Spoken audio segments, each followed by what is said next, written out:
Obrigada por ter topado aí esse bate-papo. Eu Obrigado comecei, pelo convite. ó, é Sinto muito bate-papo, não é honrado. pouquinho. Ah, que beleza. Obrigada, pessoal, boa noite. Hoje eu estou aqui com meu amigo Léo Laranjeira. Eu conheci o Léo na época em que eu morei em São Paulo. O Léo, a turma toda, né? Acharam bem, ainda eu conheci pessoalmente, mas já já. E vai ser um prazer bater um papo aqui sobre esse assunto que virou tão cada vez mais evidente, assim, e mais à tona após a pandemia, que é esse assunto de supply chain. Não é isso, Léo? Se apresenta um pouquinho para a turma e Exatamente. começar o nosso bate-papo. Tá bom. Eu sou o Léo Laranjeira, né? Eu sou, assim, minha vida toda consultor de empresas, né, em várias áreas, estratégia de negócios, gestão de negócios, finanças e gestão da cadeia de suprimentos e operações, tá? Que é minha área de paixão, a área que eu dedico a maior parte dos meus esforços, dos meus estudos, tenho doutorado na área, faço pesquisas na área de supply chain e logística, e é isso. Sou E também tem um baiano. esporte que vocês fazem lá em São Paulo, que eu não sabia o nome. Como é que era o esporte que vocês praticavam lá? Qual? Um esporte diferente que tinha em São Paulo, que vocês faziam na quadra. Como é que era o nome? Badminton? Ele É é isso aí? praticante de É. badminton? Não, tem tempo que eu tô fora aí do badminton. Léo, Mas me fala badminton um pouco. é legal porque é fácil de jogar, dá jogo rapidinho. Tênis, eu jogava tênis, tênis dá muito trabalho, demora muito para aprender. O tênis? Tênis demora muito para aprender, badminton não, no primeiro dia você já está jogando. Léo, deixa eu te perguntar uma coisa. Explica pra gente primeiro o que é esse tal de supply chain aí, só para nivelar a turma que tá com a gente aqui agora. Beleza, o supply chain, ou a cadeia de suprimentos, é tudo que vai assim, do início da produção, que vai levar o produto do produtor da matéria-prima até o consumidor final. Tá?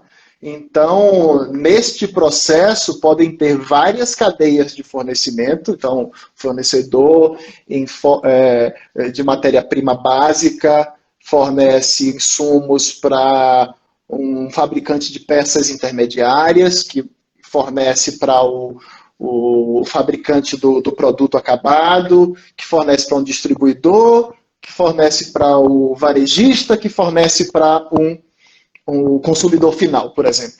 Isso seria toda uma cadeia de suprimentos. Tá? E tem várias complexidades dentro desse processo. Por exemplo, você tem o transporte, você tem a logística, você tem o planejamento. Então você tem que, imagina que você é um fornecedor de matéria-prima básica, você tem que pensar o que é que o seu consumidor final lá na ponta vai consumir, vai comprar, para você pensar na cadeia inteira até você planejar quanto de matéria-prima básica você vai produzir, dimensionar a sua capacidade e tudo mais.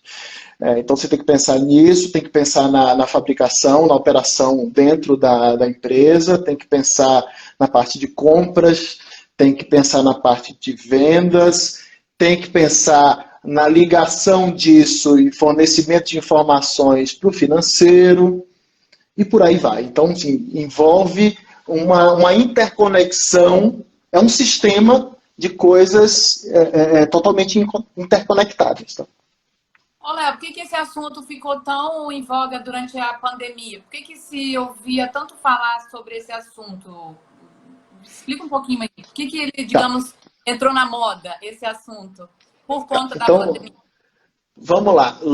Antes da pandemia, esse assunto, a gestão das operações e a cadeia de suprimentos, já estava ganhando um papel muito mais estratégico nas empresas e ganhando força, principalmente por estar muito relacionado. Vamos lá, é a disciplina que faz as coisas acontecerem, que faz entregar os produtos. Então, você montou um produto super bacana, com uma estratégia legal, alinhada ao que os consumidores querem e tudo mais, mas se você não conseguir entregar o produto certo, na hora certa, na quantidade certa, você falhou. Tá? Então, isso era visto há um tempo atrás como uma coisa meramente transacional. E hoje em dia, transacional? Era simplesmente você entregar. A estratégia estava na venda, estava no marketing, estava na venda. Estava desenvolver um produto legal. E com o passar do tempo, e com o aumento de competitividade, as margens começaram a ficar mais apertadas das empresas. Então, você começa a focar em redução de custos para ganhar eficiência e ganhar competitividade e poder entregar o seu produto naquele preço que o consumidor quer pagar e que a concorrência está ofertando, de forma que ainda seja lucrativo para a empresa. Então, você tem que reduzir custo, otimizar a produção, otimizar o seu estoque, otimizar a sua cadeia de distribuição, sua rede logística, malha logística e tudo mais. E a cadeia de suprimentos está muito ligada ao custo. E, por causa disso, ela vinha ganhando um papel mais estratégico nas empresas. Acontece que, com o advento da crise da Covid, que virou o mundo de cabeça para baixo, e de uma forma que ninguém esperava, a cadeia de suprimentos ganhou ainda um papel mais relevante, por alguns motivos. Um deles é que, como tudo parou, as lojas físicas pararam e os consumidores começaram a mudar para o digital. Digital basicamente é entrega. É entrega e-commerce, é entrega, é caminhão, é logística. E os consumidores hoje em dia, cada vez mais, eles querem satisfazer necessidades muito imediatas. Os consumidores estão cada vez mais acostumados a receber o produto no dia seguinte. Então, a cadeia de suprimentos teve que se reinventar e teve que se manter forte para conseguir entregar isso da maneira que o cliente queria. O outro motivo é a questão da resiliência na cadeia de suprimentos. Vamos imaginar o seguinte, no início da crise da Covid, o primeiro país a ser impactado foi a China. Então, lá para janeiro e fevereiro, a China já estava parando fábricas. E muitas empresas já tinham mudado os seus fornecedores principais. A China é a fábrica do mundo, né? E as empresas compravam da China, mandavam manufaturar seus produtos e compravam insumos da China e produtos acabados da China. Quando a China fecha as fábricas, você não tem mais de onde pegar o seu suprimento. De onde é que você vai comprar o produto para vender? E isso a gente está falando na época que a China foi o primeiro país impactado e os outros países ainda estavam sem Covid. Tá? Comecinho do ano. Ou seja, os outros países consumiam ou queriam consumir, mas não tinham produto porque o seu fornecedor estava fechado. Exatamente. Então, isso muda... Como? Isso poderia ter... as empresas poderiam ter minimizado isso se tivesse algum tipo de estratégia diferente ou não? É inevitável que esse prejuízo, né? Ou seja, esse impacto chegasse. Podiam ter evitado. Tem algumas... Aí que é o papel da resiliência da cadeia de suprimentos. O que era antes um foco meramente em redução de custos, de você entregar um nível de serviço determinado. Pelo nível de serviço, eu digo, o cliente, você pediu um produto hoje, o produto está disponível e eu consigo te entregar rapidamente. Tá? Então, é disponibilidade, é entrega na data correta, na data combinada e de uma maneira rápida. Então, era fazer isso ao menor custo antes. Hoje, você tem um papel a cadeia de suprimentos, uma cadeia de suprimentos resiliente e robusta que faz com que o negócio possa continuar. Então, por exemplo, vou dar um exemplo aqui. Você pode criar redundâncias na sua cadeia de suprimentos. Eu posso ter um fornecedor Eu posso ter um fornecedor da China e outro aqui no Brasil. Se eu tenho 2 fornecedores, um na China e outro no Brasil, ou um na China e outro na Europa, nos Estados Unidos, na América Latina, na África, qualquer lugar que seja do mundo, eu criei uma redundância. Isso aumenta o meu custo, claro, mas torna a minha empresa mais resiliente. Por que Se acontecer a redundância? Aumenta o custo, porque quando você tem mais de um centro fornecedor, você perde a economia de escala. Tá? Se eu tenho só um fornecedor, eu concentro tudo ali, eu consigo negociar contratos mais baratos, por exemplo, tá? E que isso faz meu custo reduzir. Ou, por exemplo, digamos que eu tenho o meu fornecedor, que é o mais barato de todos, e eu tenho um segundo que não é o mais barato de todos. Eu vou trabalhar com os 2. Um que é o mais barato de todos e o outro que é intermediário, só por uma questão de segurança, porque se um falhar, se acontecer um tsunami em algum lugar, ou se acontecer uma pandemia, ou qualquer coisa que venha acontecer, eu tenho uma redundância e a minha cadeia de suprimentos ela não quebra. Mas você está Outra coisa que custa as empresas agora, aumento de custo. Isso de alguma forma é compensado? Essa redundância de fornecedor? Você tem como em um outro momento da cadeia reduzir esse custo? é um balanço, tá? É um balanço. Se você aposta todos os seus ovos suas fichas numa cesta só, se aquela cesta... assim, aquela coisa para. Se der um problema, parou. Então, assim, você não tem um produto nem a um custo maior, nem a um custo menor. Você simplesmente não tem. E se você tiver uma redundância, você garante o suprimento daquele produto. E foi o que aconteceu Todo mundo para, eu vou continuar tendo, né? Então, aí eu tenho Sim. o potencial de todo o mercado. Exatamente. Então, assim, não é uma coisa... não é simples, não é uma matemática simples, é chegar num balanço entre... Você está entre a cruz e a espada, a faca de 2 gumes. Você chega, de um lado você tem o maior custo, do outro lado você tem uma garantia de uma robustez e continuidade dos negócios. Outra coisa que acontece também é o estoque. Tá? Se tiver um estoque maior, você pode aumentar, por exemplo, digamos, você vê que vai entrar em crise e que os fornecedores vão parar. Você pode simplesmente aumentar o estoque, comprar tudo de estoque que tem, você vai botar o estoque lá em cima, você vai ter um custo de capital, porque você vai ter capital empatado ali, ter mais capital de giro empatado, um custo de armazenagem e uma série de outros custos relacionados a estoque. Mas, por outro lado, você garante que você venha a ter um produto para o consumidor. Tá? Então, assim, são várias ações que podem ser tomadas para uma cadeia de suprimentos mais resiliente, e isso ganhou bastante importância após o Covid.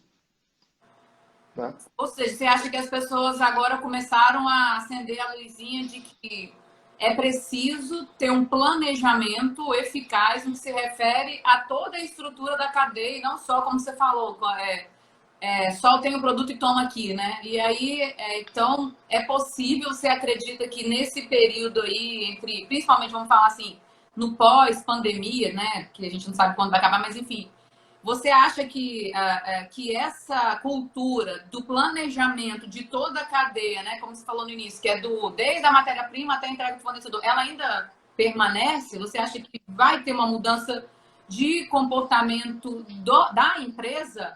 Ou você acha que essa mudança de comportamento era transitória? Qual a sua sensação? Não, tem uma grande mudança de comportamento, principalmente que o mundo se tornou mais incerto. Vamos pensar que no início da pandemia, quando a gente estava tudo parado, a gente não sabia qual que ia ser o tamanho. A gente ainda não sabe qual que é o tamanho, a duração da pandemia. Mas logo no comecinho, lá para março, quando começou a atingir o Brasil, a gente não tinha a menor ideia do que é que iria acontecer. Então, no começo, teve uma retração muito grande dos consumidores. Então, imagina o seguinte, você faz seu planejamento. Digamos que você é um supermercado. Tá? Supermercado, você está ali e vamos pegar, você compra produtos perecíveis para vender aos seus clientes. Num determinado momento, aquilo ali parou. As pessoas passaram a ficar muito apreensivas e teve uma flutuação de demanda para baixo. Passando um tempo, as pessoas começaram a se acostumar com aquilo ali e passaram e voltaram a consumir. Então você tem uma flutuação de demanda que é muito difícil você saber exatamente a quantidade de produtos que você vai colocar na prateleira, vai colocar na gôndola do supermercado para as pessoas comprarem.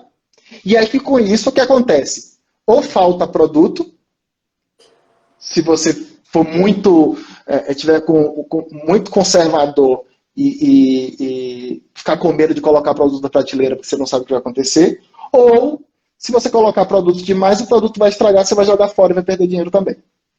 Como que faz para chamar a atenção, Léo? É muito difícil isso. Não existe não é uma ciência exata. Tá? O que acontece é que a variabilidade da demanda, a cadeia de suprimentos, ela lida muito, quanto mais variável for a sua demanda, quanto mais sazonal e quanto mais curta for essa sazonalidade, essa flutuação, mais difícil é você planejar. Tá? E o que aconteceu foi que durante a crise a sazonalidade e a flutuação de demanda ficou muito maior, ficou muito mais imprevisível. E o que acontece? Aumenta a importância de você ter informações. Antes as empresas faziam o que se chama na cadeia de suprimentos de SNOP, Sales and Operations Planning. Tá? O planejamento integrado de vendas e operações. Tá? Eu olho lá o que é que a área de vendas está prevendo de vendas para aquele período e planejo as minhas operações de acordo. E a gente chega ali num planejamento, num acordo entre diversas áreas. Tá? Quando você tem um período de estabilidade maior, você consegue fazer planejamentos de longo prazo. Mas períodos de alta instabilidade, fica muito difícil você planejar o dia de amanhã. Então, os ciclos de planejamento se tornaram muito mais curtos por causa da Covid. Tá? Porque ficou mais incerto e a demanda começou a flutuar mais. Tá? As empresas também tiveram que se reinventar em relação ao seu portfólio de produtos. Porque, vamos lá, imagina você tem uma fábrica, tá? Que você produz, tem uma série de produtos. Primeira coisa que aconteceu da Covid beleza, um monte de gente foi para home office. Algumas fábricas pararam, outras fábricas não pararam. As que tiveram maior sucesso, elas estabeleceram protocolos muito claros e bem definidos e rígidos de proteção. Tá? Simplesmente, assim, principalmente, pelo pensamento das pessoas, mas não apenas por isso. Porque se você tem uma fábrica num grupo de trabalho, uma pessoa pega a Covid, você tem que desativar uma área inteira. E aí você não consegue fornecer o seu produto naquela quantidade esperada pelo mercado. Tá? Então, assim, quando aconteceu isso, as empresas também, por terem reduzido o seu efetivo, elas também tiveram que priorizar produtos. Então, olha, desse período aqui eu vou fazer um produto aqui, esse outro aqui eu não vou fazer. Começaram a ter que priorizar. Por vários motivos. Falta de mão de obra, falta de matéria-prima, falta de disponibilidade para entrega também. Teve uma época, logo no comecinho, que os postos de gasolina na estrada estavam parados, tanto posto de gasolina quanto restaurantes na estrada, e os caminhoneiros não tinham onde comer, não tinham onde parar. Então, assim, foi uma série de coisas que exigiu um planejamento muito mais robusto, exigiu mais informação. O que você quer dizer com mais informação, Léo? Você falou várias vezes mais informação numa cadeia de suprimentos. O que você quer dizer com isso? Tá. Quando você faz um planejamento para estar se preparando para uma determinada demanda, basicamente você está lidando com informação. Tá? Quanto mais informação você tiver, mais assertivo é a sua previsão. Informação você diz de mercado, do meu consumidor, ou informação do tempo, por exemplo, de informação da minha cadeia logística, ou tudo? De tudo. Vamos começar com... E as empresas alcançam essas informações se elas não tinham essa cultura? Por onde se começa isso? Entende? Se as empresas que não tinham essa cultura, ou elas tiveram que se reinventar, ou elas se deram mal. Então você está me dizendo que informação, mais do que nunca, é tudo? Sim. Sim. Informação... Porque, para que serve? Assim, a informação não é tudo. Você tem que saber o que fazer com a informação. Isso. Tá? Simplesmente ter informação não serve para nada. Se você não analisar... Informação é boa também, né? Sim, sim. A informação ela tem que estar aliada a processos bem definidos, a processos muito claros. Por exemplo, voltando à questão do planejamento da demanda. O planejamento da demanda, nada mais eu estou tentando adivinhar qual vai ser a minha demanda futura. E eu vou sempre estar errado. Assim, por mera sorte que eu posso acertar. Mera casualidade. Mas eu vou tentar chegar o mais próximo possível e com o menor erro possível na média, tá? No longo prazo. E aí, quando eu tenho mais informações sobre quais são os movimentos do meu consumidor, informação da minha própria empresa, da área de vendas, o que é a área de vendas que tem contato direto com o consumidor, o que é que eles estão enxergando. Quanto mais afinada for essa informação, melhor. Quando você tem uma cadeia de suprimentos com muitas etapas, com muitas empresas, tanto para frente, sim, digamos que eu seja uma empresa que eu estou aqui no meio, digamos, uma montadora de veículos. Tá? Então, okay. Para frente, eu vou ter as concessionárias e os consumidores. Tá? Para trás, eu vou ter as fábricas de peças, eu vou ter todos os fornecedores. Então, eu vou ter vários níveis de fornecedores para trás e vários níveis de cliente para frente. Então, se eu sou a montadora, não basta eu perguntar ao meu pessoal de vendas. Eu tenho que perguntar ao pessoal de vendas do meu cliente. Eu tenho que ir um passo além. E eu tenho que passar essa informação para trás também, para os meus fornecedores, para que eles possam se planejar adequadamente. Não adianta eu, como montadora de veículos, eu simplesmente me planejar se eu não aviso os meus fornecedores e eu acabo não tendo insumos para produzir. Tá? Então, isso vale para qualquer negócio. Então você está dizendo que além de eu ter informação, uma informação limpa, né, digamos assim, como eu conversei na semana passada com o Danilo, né, que ele falava sobre isso, né? Não basta você ter uma informação, não pode ter uma informação, digamos, poluída, não importa o tamanho dos dados, eles precisam ser mais limpos.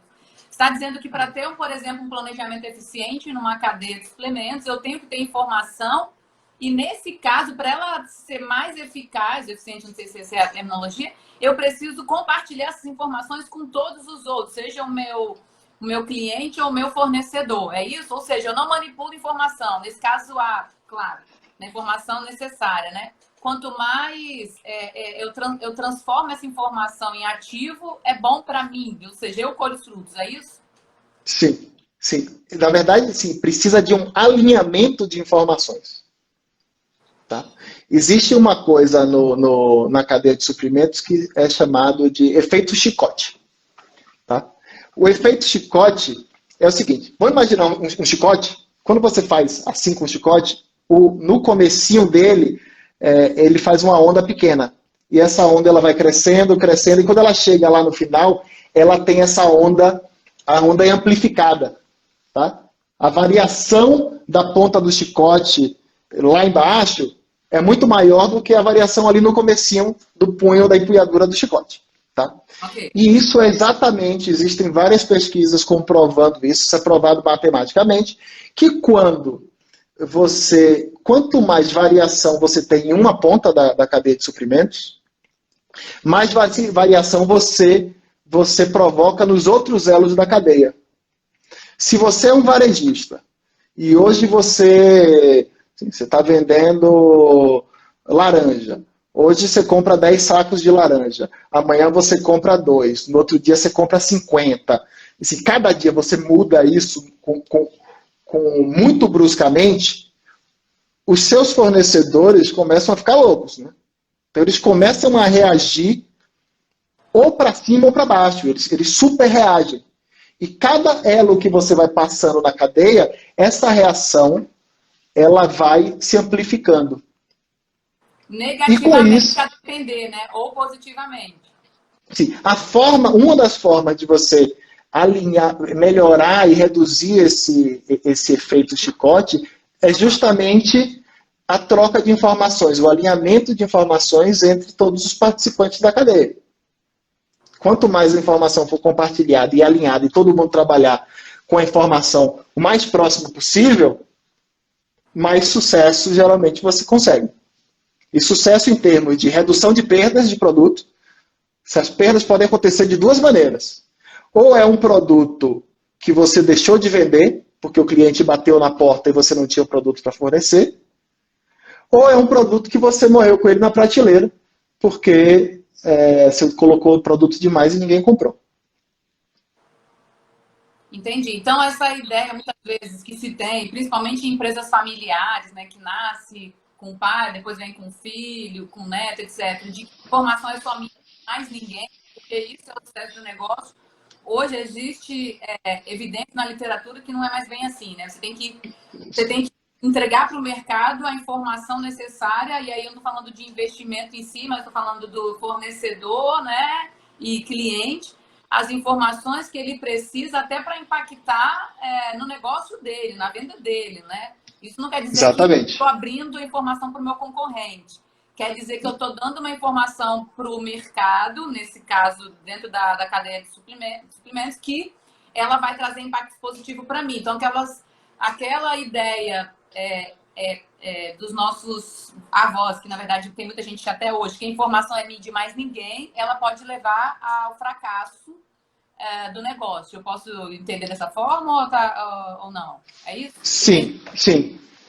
Inclusive, tem toda uma linha de pesquisa que rendeu, inclusive, um Nobel há 2 anos, que é justamente em relação à formação de contratos que nivelem a cadeia de suprimentos.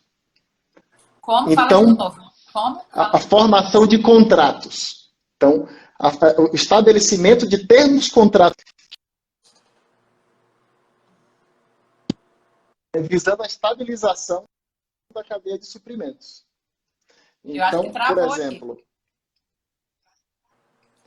que meu celular começou a reduzir a bateria e eu tive que colocar aqui no Então, fala de novo. É por isso que plugado. travou. Existem cláusulas de contrato. Cláusulas contratuais. Existe todo um ramo de pesquisa econômica que rendeu um prêmio Nobel há 2 anos, 2 ou 3 anos, se eu não me engano, sobre relações contratuais que podem ser usadas para estabilizar a cadeia de suprimentos, justamente para a troca de informações. Vou dar um exemplo. Então, estou falando não na confidencialidade, mas na confidencialidade às avessas. Ou seja, informações que têm que ser disponíveis para que isso amplie o meu negócio. É isso? Sim, sim, sim. Por exemplo, vou te dar um exemplo aqui. Existia um tipo de contrato em que era um contrato de garantia de produção. Digamos que você tenha uma confecção, tá? Você quer, você tem uma loja de roupas e você tem um contrato com a empresa que confecciona os produtos, as roupas. Tá? Você, digamos, todo mês você vai colocar um pedido. Eu quero, vamos simplificar aqui, camisetas. Eu quero não sei quantas camisetas. Tá? Aí pode acontecer várias situações. A fábrica ela pode ter te aguardado, não ter aceitado outros contratos para separar um espaço de produção para você, porque você é uma cliente importante. Tá? Só que aí você foi lá e pediu pouca coisa. Se você pediu pouca coisa, o que aconteceu com a fábrica? Ficou com capacidade ociosa. Tá? Outra situação que pode acontecer é que a fábrica não se importou, simplesmente aceitou outro contrato. Quando você fez o pedido, a Ela não fábrica não tinha tomou. mais capacidade, não deu conta. Então, o que é que existe? Existe um contrato em que você estabelece, vamos lá, um período anterior, um mês antes, digamos, você dá uma indicação de quanto você acha que você deve pedir no mês que vem. Então, você antecipa a informação.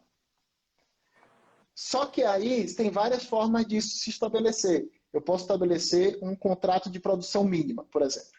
Eu falo, olha, você vai me dizer quanto que você pretende, e aí você fica obrigada a contratar 80% disso, e eu fico obrigado a segurar minha capacidade, reservar minha capacidade até 120% disso, por exemplo. Tá? O que acontece é que, quando você faz um contrato desse, se ele não for muito bem estruturado, pode levar, porque você tem assimetria de informação. O cliente que está lá na ponta, ele sabe, ele tem mais informação do Do que o que fornecedor. Então, o cliente ele pode jogar com isso daí. Então, existem travas contratuais para em evitar a que, simetria, né? Ou para para tentar evitar, mais simetria, né? sim, para travar, para dar os incentivos. Sim, isso é usado em teoria dos jogos, é teoria dos jogos pura, pura matemática que você vai Eu chegar ia falar isso numa agora, conta teoria dos jogos. para. Exatamente, a teoria dos jogos. E você vai chegar num contrato que seja ótimo, tá? E que vai maximizar o resultado para todas as partes. Tá? Então, no final das contas, esse intercâmbio de informações precisas, ele pode ser amarrado, inclusive, contratualmente. Entendi. Léo, seguinte, a gente está avançando nas conversas, já demos umas 30 É. minutos. Deixa eu te perguntar uma coisa. Tá, eu tenho toda a cadeia, eu tenho toda essa parte. No início você falou um nome que assusta os empresários nessa fase de pandemia, que é assim, quando eu falo em tornar minha cadeia de suprimentos mais resilientes, não é isso? Falou? Uhum. Uma das possibilidades é exatamente fazer o quê? Você ter, como é que o termo que você usou? Ter mais de uma opção. Você usou um termo em inglês. Redundância. Redundância, por exemplo. Tá. E aí, a pergunta que ainda está aqui é o seguinte: tudo bem, eu levo uma redundância, mas será que existem instrumentos ou, enfim, tipos de planejamento em que eu tento minimizar esses custos, por exemplo, com essa redundância? E aí, quando eu falo de Covid, quando eu falo de nova fase, eu falo de um novo comportamento de consumidor, certo? Eu falo de além de um novo comportamento, eu falo desse novo momento em que se demonstra que é fundamental se ter uma redundância. Como é que eu convirjo isso tudo? Como é que eu torno isso uma receita de bolo boa em que os meus ingredientes não me tragam prejuízos, mas ao final lucro? O que no meio dessa cadeia de suplementos que eu posso analisar como incentivos que eventualmente tragam esse equilíbrio e, enfim, tragam o que toda empresa quer, que é potencializar lucro, por exemplo? Receita de bolo não tem, não. Tá? Eu desconheço.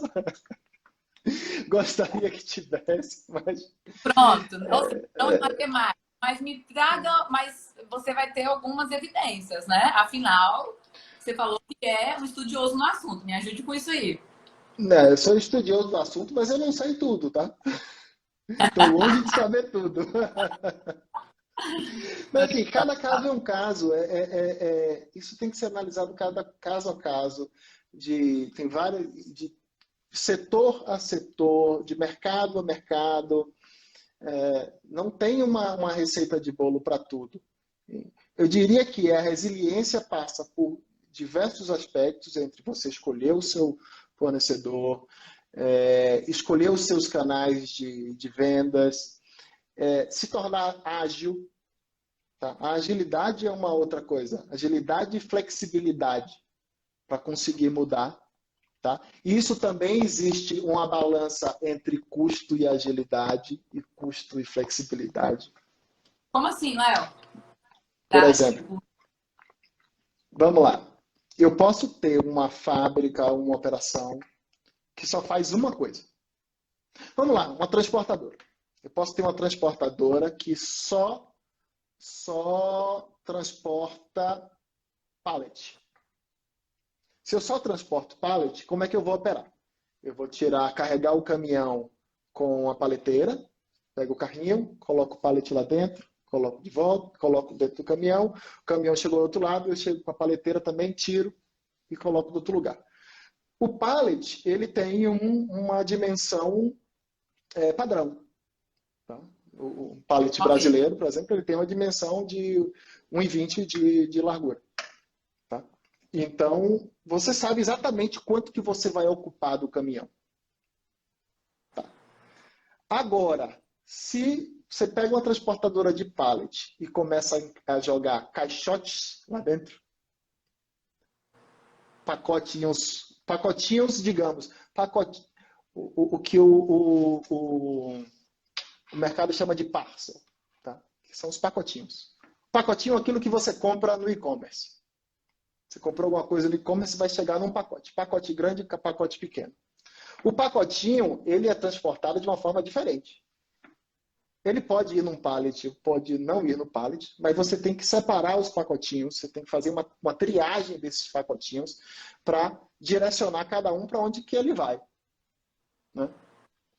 E é muito difícil, se você colocar um pacote dentro de uma transportadora que só sabe transportar pallet, você bagunça a operação inteira. E você gera mais custo. Porque a forma de carregar um é diferente do outro. O oposto é a mesma coisa. Se você só carrega pacote e você resolve colocar um pallet no meio, é diferente. Para você tirar um pacote de um caminhão, você joga uma esteira. Forma correta é você botar uma esteira lá dentro do caminhão, alguém coloca os pacotes na esteira, você vai empurrando ou a esteira entra de rolagem automática e você faz a triagem. A forma de carregar e descarregar é diferente. Imagine se você está descarregando o pacote e em um determinado momento você encontra o pallet. O que é que você tem que fazer? Você tem que parar, você tem que tirar aquela esteira de lá de dentro, você tem que ir lá buscar a paleteira. Foi lá, tirou o pallet, que já está, você consegue sair do caminhão agora porque você já desobstruiu a passagem que estava sendo ocupada pela esteira. Tirou, daqui a pouco você encontra o pacote de novo, você joga a esteira de novo. Então, isso você perdeu muito tempo. O caminhão fica menos tempo rodando, fica mais tempo parado, é mais tempo de pessoas e é mais custo. O lead time então, assim, eu comecei a falar isso por causa da especialização versus flexibilidade. Você tem formas de fazer com que uma transportadora transporte tanto pallet quanto pacotes. Não vai ser a forma mais barata do mundo para transportar pallet, nem a forma mais barata do mundo para transportar pacote. Mas você vai conseguir fazer os dois com certa flexibilidade. Qualquer coisa que chegar, você consegue fazer. Tá? Então, no final, é um balanço entre especialização, que te engessa, e você não consegue fazer nada diferente daquilo, mas, por outro lado, você tem um custo mais barato, e flexibilidade, que te permite fazer múltiplas coisas, mas não é o menor custo do mundo. Tá? E acontece que, na crise, por algumas mudanças de perfil, de comportamento de consumidor, muitas empresas tiveram que transportar mais pacotinhos, justamente pelo advento do e-commerce. Na verdade, pela explosão do e-commerce.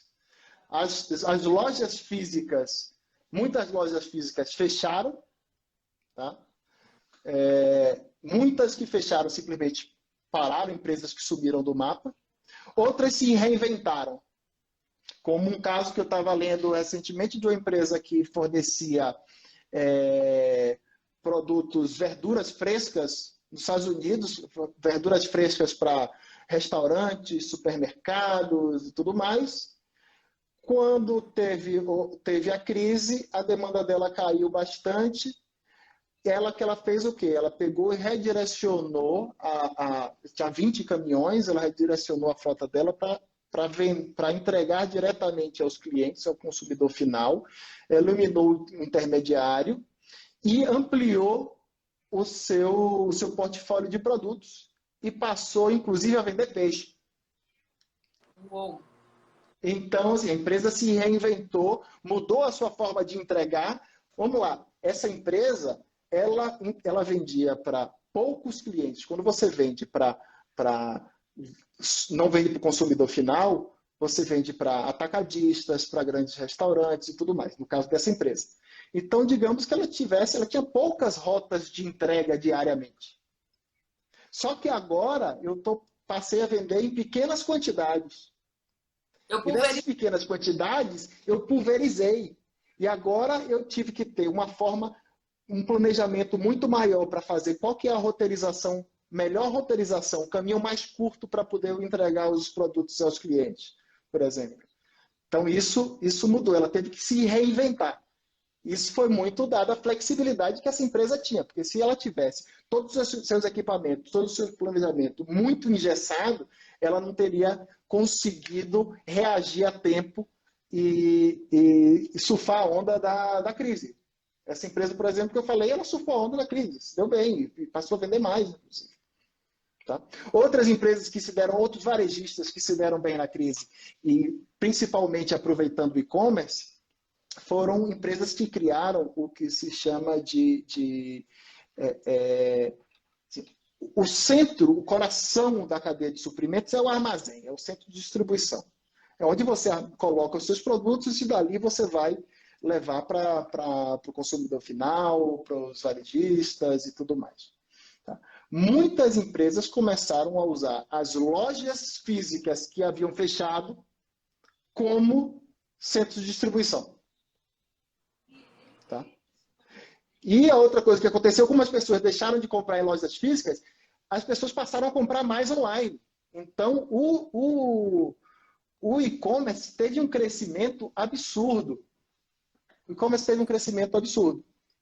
E justamente aí o seu estado é um grande centro do e-commerce brasileiro, né? Onde estão as principais empresas do e-commerce no Brasil, estão no Espírito Santo. Tá? É o E você grande acha que esse polo. tá, Léo, do e-commerce, do crescimento do e-commerce, enfim, você acha que ele é transitório? Eu apostaria que veio para ficar. Tá? Assim como muitas coisas da Covid, muitas coisas vieram para ficar. A dinâmica de trabalho mudou, as pessoas começaram a trabalhar remotamente, a necessidade da presença física diminuiu, as pessoas se acostumaram a comprar online, a, não só se acostumaram a comprar online, como ficaram mais exigentes, porque agora as pessoas querem cada vez mais terem suas necessidades satisfeitas Ah, imediatamente. Eu tá. comprei hoje, eu quero agora. Eu quero agora. Eu quero E comprar aí, pelo WhatsApp, eu quero que você entregue agora. Entendeu? e aí a minha pergunta, você disse que o meu estado é um das referências no e-commerce. Só que eu não estou perto Exatamente. de vocês. Eu não estou perto de vocês. Quando eu falo na cadeia de suprimentos como um todo, a eficiência do serviço, ele conta? Ou seja, se eu tenho um serviço eficiente, ainda que ele leve um dia de entrega, ele vale a pena? Entende? Depende. Depende. Os consumidores querem cada vez mais rapidamente.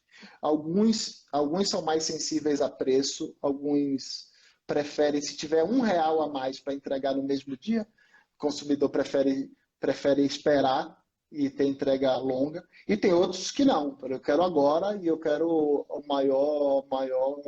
menor, pode ser o maior Eu preço, pago não interessa, mas eu quero mais agora. rápido.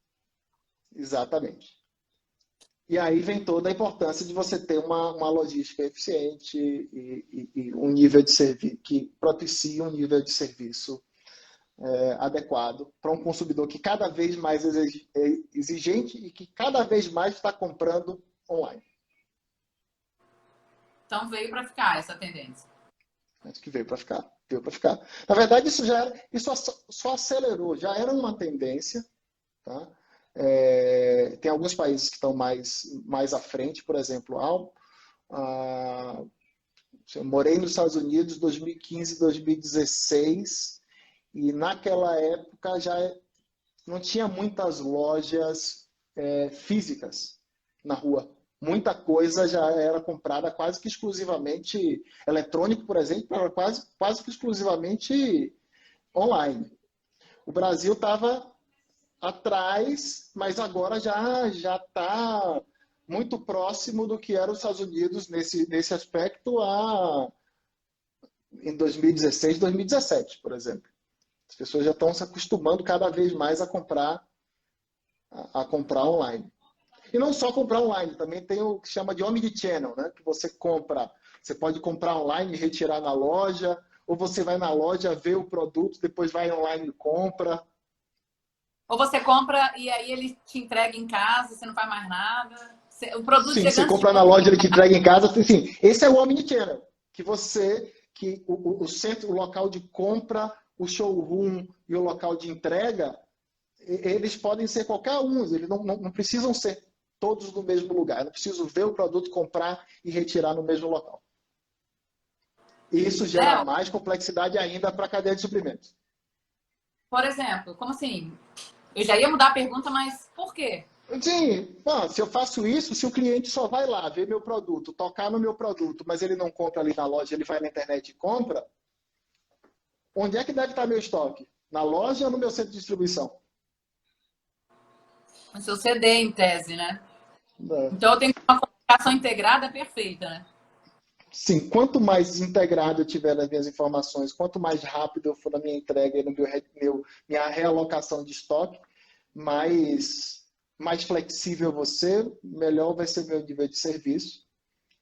E tem um grande desafio de fazer É isso a um bom, custo baixo. é bom que o nosso bate-papo tá integrando com o bate-papo da semana passada, que falava exatamente da importância dos dados, né? Tem um Andrés falando o seguinte, que os custos gerais de logística no Brasil ainda são muito elevados. Você acha que Extremamente. esse ainda é um dos principais problemas da cadeia de suprimentos hoje? Ou tem outros fatores? Vamos lá. Quem faz logística gringo não consegue fazer logística no Brasil. Quem faz logística onde? Gringo? Gringo tem dificuldade de Ah, fazer logística no Brasil. por Por quê? quê? Vamos lá. Eu estudei logística no exterior. Tá?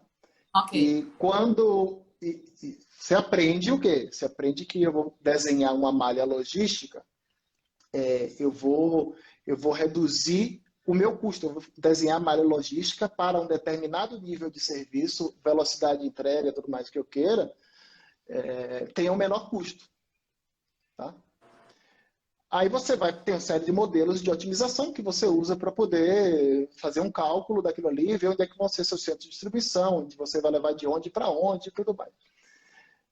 Acontece que no Brasil você tem uma complexidade tributária muito maior. Então, além de fazer a questão logística, você tem que olhar para a questão tributária.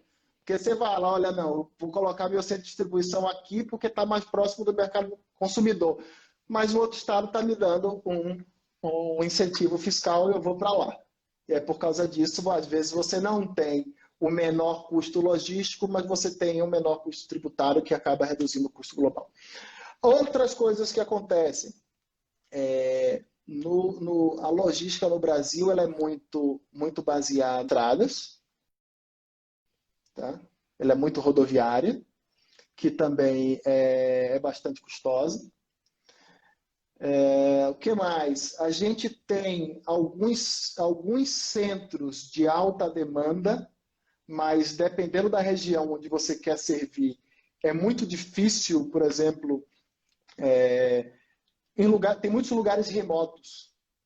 Tá? Muitos lugares de baixo zonas. Assim, é fácil você ter uma logística rápida e barata no sul e sudeste, principalmente sudeste, mas é mais difícil você ter uma logística rápida e barata no norte e nordeste, porque você não tem uma demanda suficiente para colocar os grandes centros de distribuição lá. Então você acaba jogando isso mais para o sul e sudeste e acaba ficando mais caro levar para lá e mais lento. Léo, eu tenho uma pergunta. A gente não combinou, mas eu vou perguntar. Eu tenho uma opinião como advogada, enfim, mas eu quero ouvir a sua, como um estudioso da parte de cadeia de suprimentos. Quando você fala assim que é um exemplo que você deu, né, a logística está relacionado à questão tributária. Quando a gente fala, por exemplo, de reforma tributária, em que se vislumbra, inclusive eu lembro que eu vi uma live do Bernardo Api, que é um advogado que está, inclusive, apoiando alguma das PECs da reforma tributária, e ele falava exatamente isso, né? Que a reforma tributária ela vai reduzir o custo Brasil. Ele dizia que quando eu fizer a reforma tributária e aí as alíquotas, né? Assim, estou falando bem a grosso modo, tá? Se pretende, né, uma incidência única no destino, né? Então, inevitavelmente eu vou evitar ir para esses estados que têm uma menor carga tributária, as empresas vão ficar mais acopladas aonde tem logo os principais centros consumidores, não é isso? E aí ele falou exatamente isso, reduz o custo logístico do trânsito das mercadorias. Quando você olha com o seu olhar né, de estudioso da área, e aí, quando eu começo a dizer, por exemplo, que eu tenho um sistema tributário parecido com o dos gringos, né? Em que vai incidir só lá no final, na principal cadeia de consumo, você só vê benefícios. Estou até com medo da resposta. Eu só vejo benefícios. Simplificando a tributação no Brasil, simplificar a vida de muita gente. Deixa eu dar um exemplo. Deixa eu dar um exemplo de como é complicado. Tá? Há um tempo atrás, há uns poucos anos, eu fiz um projeto para uma transportadora grande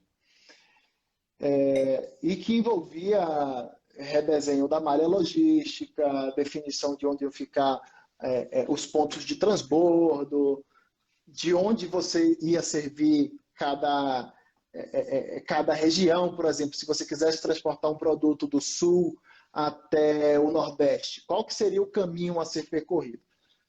E, na verdade, não é o mesmo carro que vai até o final. Você para num ponto de transbordo, você transfere a carga e vai seguindo.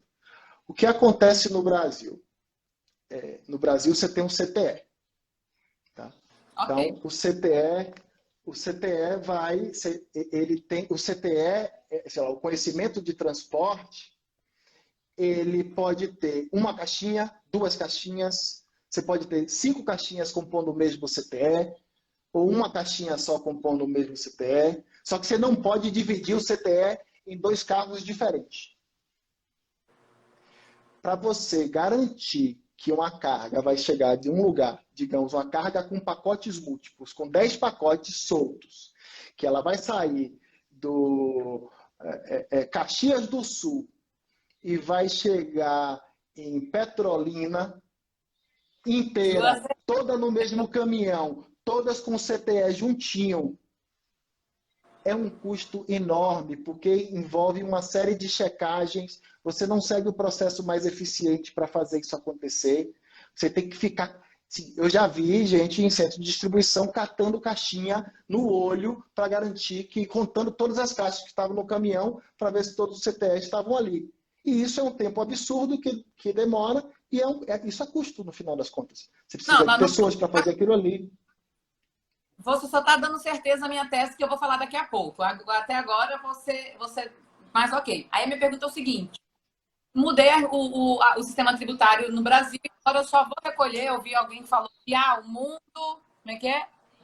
O mundo avança tributando no local do consumo, mas o mundo tem um outro cenário econômico que o Brasil é diferente. Quando eu falo que eu vou ter uma reforma tributária, que eu vou tributar só no consumo, eu posso ter um custo elevado, já que todo mundo vai se concentrar no mesmo lugar? Vou perder qualidade de...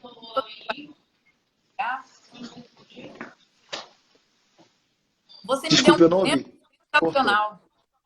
Não, eu estou falando o seguinte, quando eu falo que eu vou tributar num único lugar, eu não estou também... Será que isso não vai acarretar um aumento de custo, uma vez que eu vou concentrar todos os fornecedores no mesmo lugar, todos os serviços no mesmo lugar? Então, eu não vou ter a concorrência positiva. E você só trouxe uma confirmação da minha tese sem saber. Você simplifica o sistema tributário hoje, não tão somente falando que você tem que pagar um imposto no consumo. Você me deu um exemplo claro de obrigação acessória. Que é isso, sim, simplificação. Você tem vários conhecimentos de transporte em cada ponto, você não podendo entregar mercadoria no CNPJ da filial A e da filial B, porque, sendo que o mundo hoje é eletrônico, isso não tem a ver com incidência do tributo, mas tem a ver com como eu vou fiscalizar essa incidência do tributo. Então, puxando a sardinha aqui, quando eu falo de reforma, o que me preocupa é essa visão periférica, assim, ó, vai reduzir o custo do Brasil. Tá, mas ele vai trazer, será que não vai trazer um outro custo? Eu vou concentrar todos os fornecedores do lado de São Paulo, de Minas e do Rio, por exemplo. Consequentemente, Léo, aí uma pergunta, eu não vou também aumentar o meu custo, já que quem está ali, quem está mais perto, eu vou cobrar o tanto que eu quero, já que você vai só olhar tempo? Entende a minha observação? Isso me preocupa. Isso eu acho que tem que ser, não sei, tem que ser estudado, tem que achar evidência quanto a isso. Entendeu? Eu não acho que isso aconteça, não. Assim, no final das contas, por exemplo, se você concentrou tudo, você chegar e você concentrar tudo no sul e sudeste, você vai deixar o mercado desassistido no norte e nordeste e que alguém vai ocupar. E aí você acaba tendo um reajuste e um reequilíbrio de mercado. Na verdade, eu nem estou falando de Nordeste, estou falando só do Sudeste. Eu só vou ter, por exemplo, todo mundo em São Paulo e Minas. Tá. E aí quem vai atender o Sul? O E aí próprio você Sul. acaba... O próprio Sul.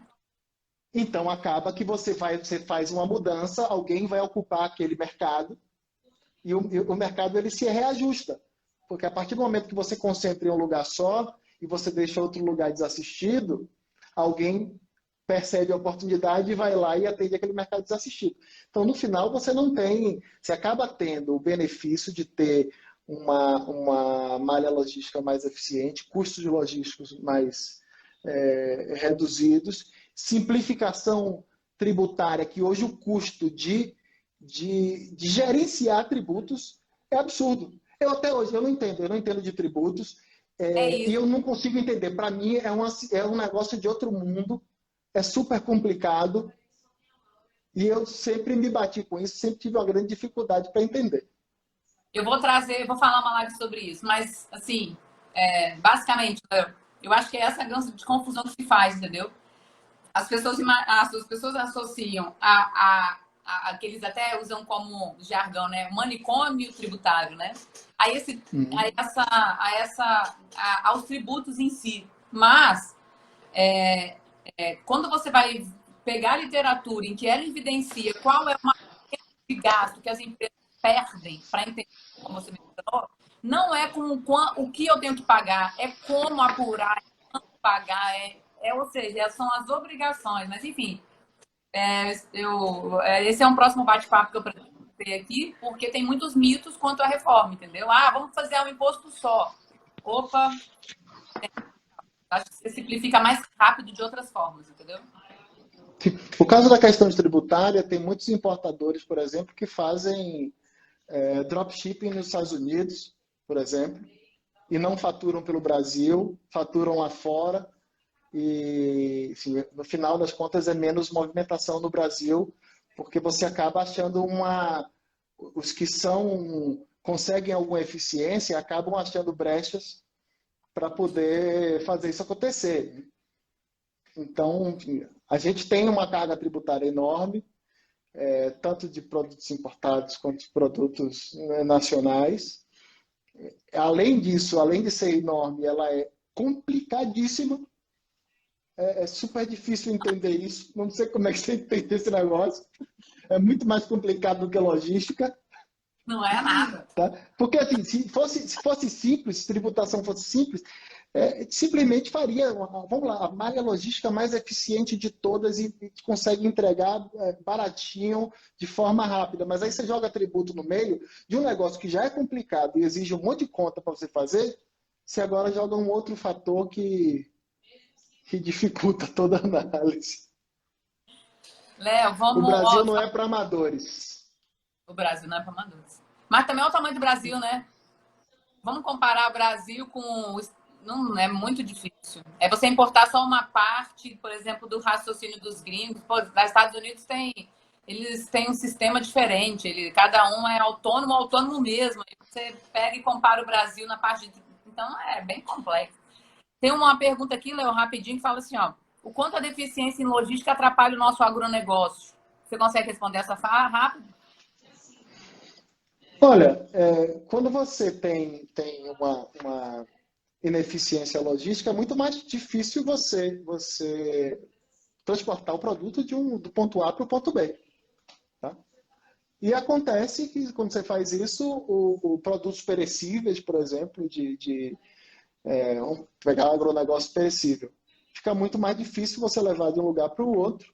O produto você acaba consumindo mais nas imediações, tá? Produtos muito próximos, porque acaba demorando muito tempo ou é muito caro levar de lugares mais distantes.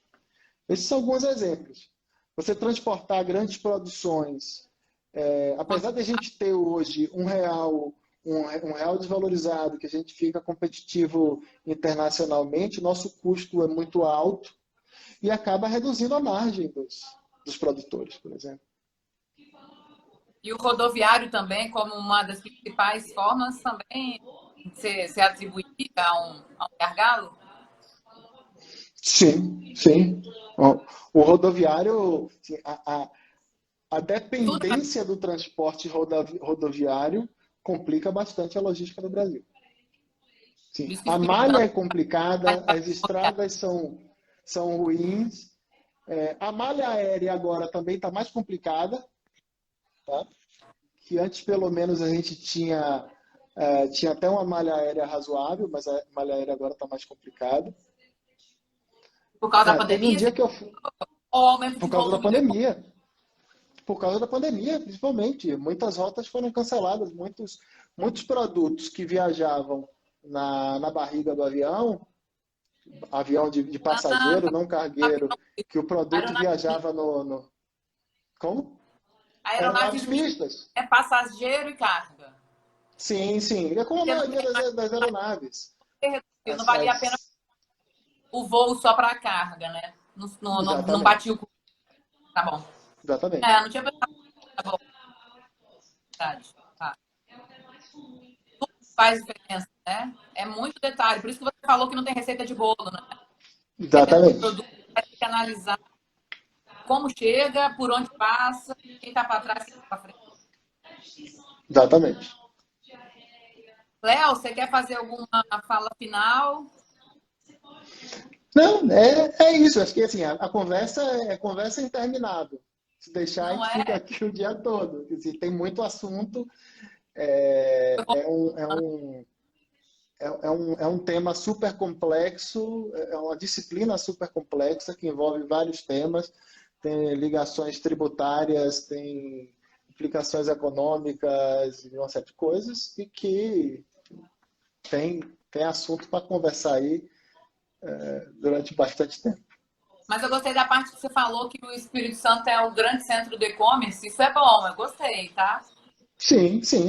Muitas empresas, grandes varejistas do e-commerce, foram para o Espírito Santo. Muito por questões tributárias, por questões de logísticas também. O Espírito Santo é um estado central, tá? Tá bem conectado, é um estado costeiro. Então, por vários motivos, muitas empresas estão aí e a partir daí distribui para todo o Brasil. Então, quando você considera aí nos seus clientes, você olha para a gente. Sim, sim. Já atendi cliente aí para projeto de logística. Muito bom, muito bom. Estamos na rota. Léo, muito obrigada. Você tem fãs, hein? Foi a live que mais o povo elogiou aqui. Cara, é fera, não sei o quê. Valeu, obrigado pelo convite. Adorei nossa conversa. Eu que agradeço imensamente o tempo. Vamos fazer uma próxima versão aí mais focada no tributário, logística, aspectos tributários da logística. Mas você vem defender o meu estado. Não me falar só que São Paulo é bom, não, que aí eu fico meio receosa desse negócio. Não, tá bom, nem paulista eu sou. É o quê? Se for defender, nem paulista eu sou, se for defender, eu defendo a Bahia. Aê, Bahia! Meu amigo, obrigada, obrigada, obrigada. Valeu mesmo, Valeu. tá? Eu vou deixar a nossa live Beijo. disponível. Tá autorizado? Beleza, pode deixar. Fechou. Beijo, Léo. Obrigada, Valeu. pessoal. Boa Beijo. noite. Valeu. Beijão. Valeu, pessoal. Tchau, tchau. Tchau, tchau.